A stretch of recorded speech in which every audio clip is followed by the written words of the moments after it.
Yo, what's good? Today I'm going to show you two resources you've got to be using if you're learning Spanish.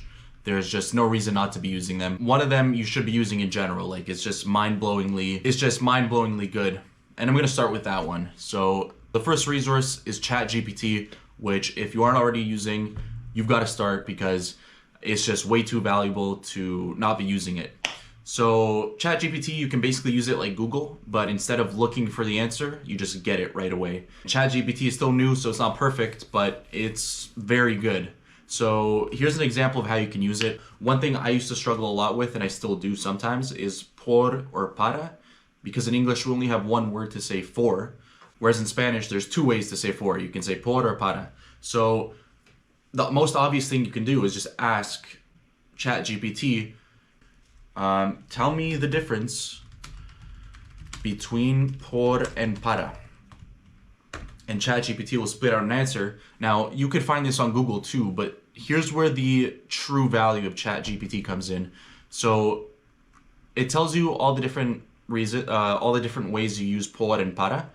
But in order for that to actually stick in your brain, reading it's not going to do that much. You actually have to use it. So what I would do is I would say, give me 10 fill in the blanks where I have to decide whether to use por and para. I will provide my answer and then you tell me if I'm right or not and why or why not. All right, so here's what it spat out. Okay, 10 sentences. We could do this together. Viajamos avión a Roma. Would that be por or para? It's por because we traveled by plane. Okay, maybe ChatGPT didn't even say that. You can use por as by. Anyways, you would go through each one of these by yourself. I don't want to actually take the time to go through every single one, but actually I kind of do want to. Lo hice rápido para terminar a tiempo. In order to. Para is used for in order to. So purpose or goal. Use para to indicate the purpose of an action. I study in order to learn. Right? And so you can give yourself exercises that you just do. Provide the answers to the first three. Tell me why or why not they are correct. Horrible grammar, but whatever. We're not here to learn English, we're here to learn Spanish. So 1 is por, 2 is para, and 3, which one is it? Este regalo es mi madre. Por or para? So para. And let's see what ChatGPT says.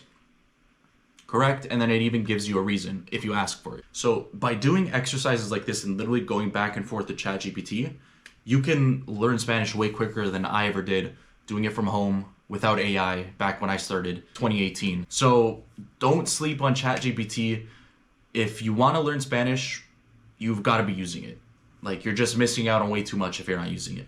Okay, and then the next resource that I didn't use is DeepL. I didn't use this because when I started learning Spanish, either this website didn't exist or it just wasn't really popular. But now I see how valuable it is. It's more valuable than Google Translate. DeepL is, if you're just purely looking to translate stuff, it's really good, and I'll show you why. I haven't seen another translator that does this. So typically the issue with translators is that when you give it something, it gives you one output, and you might be trying to say something in one context, but the translator spits it out in another context, and then it has a completely different meaning than what you intended to say. So DeepL does a good job of seeing okay, there's a few different ways this can be said, and providing you all the alternatives. So let me give an example here. So let's say you want to say, I love you. It should give te amo and te quiero, right? Te quiero and te amo. That way you know, oh, there's two ways of saying it. Now that's a simple one. Let's think of something else. If I were to leave my house now. Okay, if I were to leave my house now. Si saliera de mi casa ahora. So saliera, that's the subjunctive. But there's other ways of saying it. Si saliera de casa ahora, right? So you don't have to say mi casa. That's redundant. Si saliera ahora de mi casa. So it shows you, oh my goodness. So it shows you the order of the words can change.